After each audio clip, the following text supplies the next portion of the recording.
झगड़ालू औरत। आज शांति का अपनी सास से झगड़ा हो गया। 2 दिन पहले वो अपने पति से किसी बात पर लड़ पड़ी थी। ससुराल हो या मायके, हर रिश्तेदार से यहाँ तक कि उसके अड़ोस पड़ोस के लोगों के साथ भी शांति की कभी ना कभी कहा सुनी हो ही गई थी। हालत ये हो चली थी कि लोग शांति के साथ अब बात करने से भी कतराते थे। उसे देखते ही अपना रास्ता मोड़ लिया करते थे। शांति अपने आप को अकेला महसूस करने लगी थी। वो चाहती थी कि इस परिस्थिति को किसी तरह सुधारा जाए।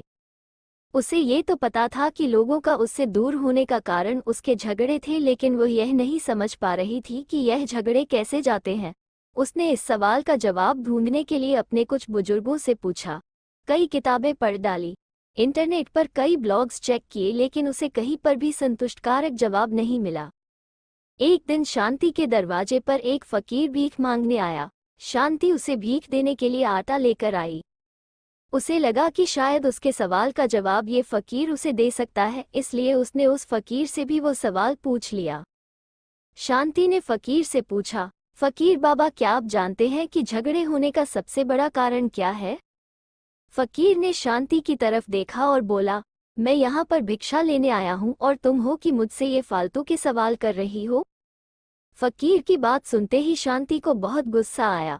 उसने कहा, घर घर जाकर भीख मांगने वाले तुम मेरी बातों को, मेरे सवालों को फालतू कहते हो? तुम्हारी हिम्मत कैसे हुई? शांति ने और भी कई अली बुरी बातें उस फकीर को सुनाई। शांति अभी गुस्से में बोल रही थी कि फकीर बीच में बोल पड़ा, झगड़ों के कई सारे कारण होते हैं, लेकिन जबान पर काबू न होना यही झगड़ों का सबसे बड़ा कारण है। फकीर की बात सुनकर शांति गहरी सोच में पड़ गई।